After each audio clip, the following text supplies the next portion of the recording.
केही जणे भल कथा कहिछन्ति ए दुनिया रे दुई जणे व्यक्ति श्रेष्ठ अटंती।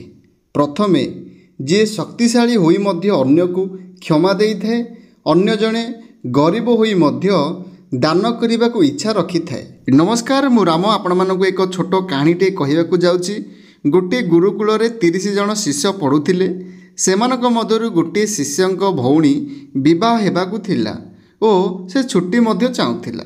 से गुरुजी पाखक जाई कहिला, गुरुजी 3 मास परे मोर भौणीर विवाह अछि, मु छुट्टी चाहूँगी एवं जदि किछि सहायता मिल जाए तेबे भल हुअंता। पुणी से गुरुजी को कहिला, जदि गुरुजी निज पक्षरु किछि साहाय्य करि दियंतु। गुरुजी से कथा को हसी करी एड़ाई देले। जेतेबेले विवाहर तारीख निकट होई आसिला, गुरुजी से शिष्य को डकेइले एवं कहिले, शिष्य छुट्टी नहीं जाओ एवं तुम सहित गोटे अन्य शिष्य को नहीं जाओ जी कि तुमको सहयोग करि परिबो। से कहिला, ठीक अछि गुरुजी। पुणी से गुरुजी को कहिला, गुरुजी जदि किछि साहाय्य मिली जे। गुरुजी पुणी से कथा को एड़ाई दैछन्ति।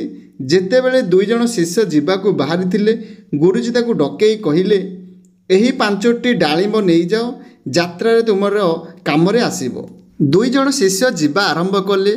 जो शिष्यर भौणी विवाह हबार थिला, से अन्य मित्र को कहिला, देख गुरुजी पाखरे एते संपद अछि, साहाय्य मागिला बेलू केवल 5टी डालिंब देले, एही 5टी डालिंब कौन आम कामरे लागिबो। अन्य मित्र जनक कहिला, भाई गुरुजी जहा देइछन्ति निश्चय आम भल पई देइथिबे। सेमाने यात्रा आरंभ कले।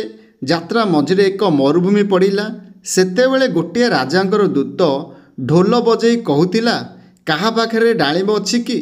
2 जन शिष्य आश्चर्य होई देखिले एवं कहिले, आम पाखरे अछि। सेमाने दूतटी को कहिले, काहेकि तुमर डालिंब दरकार? से दूत जनक कहिला, राजांकर झियो दीर्घ दिन धरी रोगरे पड़िछन्ति। औषध तैयारी हेउछि जहा डालिंब रस सहित पीबाकू दियाजिबो, किंतु एठी मरुभूमि अंचल रे डालिंब बा कोठी मिलिबो? सेमाने सेही 5टी डालिंब देले। राजदूत सेमानकू राजमहल को नेला। राजा बहुत खुशी हेले एवं कहिले, तुमे मोर झियर जीवन बंचाइछ, मु तुम भौणीर विवाह धूमधाम रे करिबी। एही भली भाबरे से शिष्यंक भौणीर विवाह बहुत धूमधाम रे संपन्न हेला। फेरिला बेले मित्र जनक कहिला, देखिल भाई, गुरुजी जहा करंती से सबु योजना सहित करंती। से 5टी डालिंब जे भाबे देले, से भितरे भगवान को योजना लुचि रही थिला। एही छोट गल्पटी आमको शिखाए, प्रभुंको योजना सर्वदा श्रेष्ठ हुए।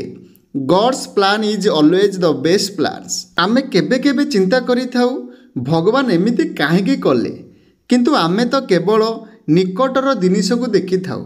भगवान दूरर भविष्यत देखि सबु तैयारी करि थांती। तेणु करी आमे माने सबु बेले कहिबा, प्रभु एबे सबु किछि आपणको हातरे, मु आपणको समर्पित।